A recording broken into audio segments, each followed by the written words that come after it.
भोपाल के शाहजहानाबाद थाना इलाके के वाजपेयी नगर मल्टी में 24 सितंबर 2024 को एक 5 साल की मासूम का अपहरण कर बलात्कार के बाद हत्या के मामले के आरोपी अतुल भालसे को हाईकोर्ट ने 3 बार फांसी सजा को बरकरार रखते हुए घटना को अरेस्ट ऑफ रेयर करार दिया।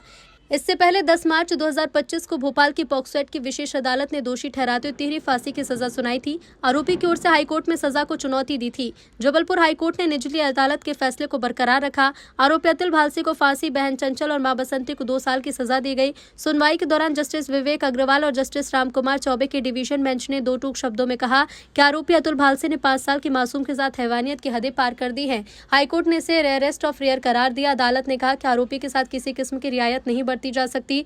कोर्ट ने कहा कि समाज के अंतरात्मा को संतुष्ट करने के लिए ऐसे मामलों में कठोरता सजा जरूरी है। घटना 24 सितंबर 2024 को घटी थी। पुलिस ने आरोपी को गिरफ्तार कर जिला कोर्ट में पेश किया, जहां अदालत ने फांसी की सजा सुनाई। आरोपी ने फांसी की सजा को हाईकोर्ट में चुनौती दी थी। मामले में बच्चे का शव पीएम के लिए भेजा गया था। डीएनए टेस्ट से आरोप साबित हुआ था। इसके बाद मामले में कुल 22 गवाहों की गवाही हुई, जिसमें मौखिक और अन्य साक्ष्य कोर्ट में पेश किए गए।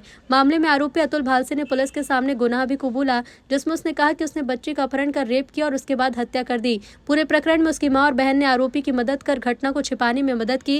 घटना की जांच एसीपी अंकिता खातरकर ने की थी। 24 सितंबर 2024 को थाना शाहजहानाबाद के मल्टी वाजपेयी नगर में 5 वर्ष की बालिका को अपहरण कर उसके साथ दुष्कर्म कारित कर उसकी मृत्यु की गई थी, हत्या की गई थी, जिस पर से उसका शव जो एक आरोपी के घर से पानी की टंकी में हमें बरामद हुआ था। और इसकी इन्वेस्टिगेशन मेरे द्वारा की गई थी, जिसमें हमने प्रॉपर क्राइम सीन को रिक्रिएट किया था। एफएसएल टीम का इसमें प्रॉपर सहयोग लिया था। चैन ऑफ एविडेंस का कलेक्शन किया गया और उसके बाद इन्वेस्टिगेशन पूर्ण कर जो है जिला न्यायालय में चालान प्रस्तुत किया गया था, जिस पर 10 मार्च 2025 को 15वें अपर सत्र न्यायाधीश द्वारा आरोपी को तिहरे मृत्युदंड की सज़ा सुनाई थी एवं 2 सह आरोपी को 2 वर्ष के कारावास की सज़ा सुनाई थी।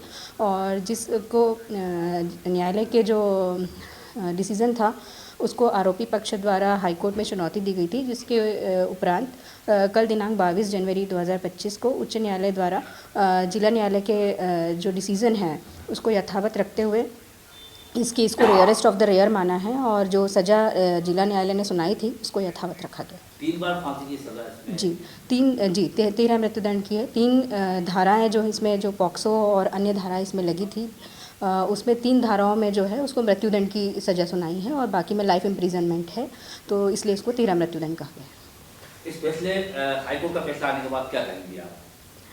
जिस तरीके से एक मासूम अबोध बालिका के साथ दुष्कर्म कारित कर हत्या की गई थी और इसका शव जो हमें क्षत अवस्था में मिला था, जिसको कि as a investigation officer, as a mother जो है हमें भी झकझोर दिया था अंदर से देखकर। तो जब हाईकोर्ट ने उस डिसीज़न को यथावत रखा है तो अंदर से खुशी मिल रही है कि हमारे इन्वेस्टिगेशन पर उसको सजा हुई और हाईकोर्ट ने भी उसको रेयरेस्ट ऑफ द रेयर मानते हुए फैसले को यथावत रखा है। और हमें भी अपने इन्वेस्टिगेशन पे और जो जुडिशरी है उस पर भी एक तरीके से हमारा भी विश्वास बढ़ता है कि जो हम इन्वेस्टिगेशन करते हैं, इतनी मेहनत करती है, वो सफल होती है वहाँ जाकर। Thank you.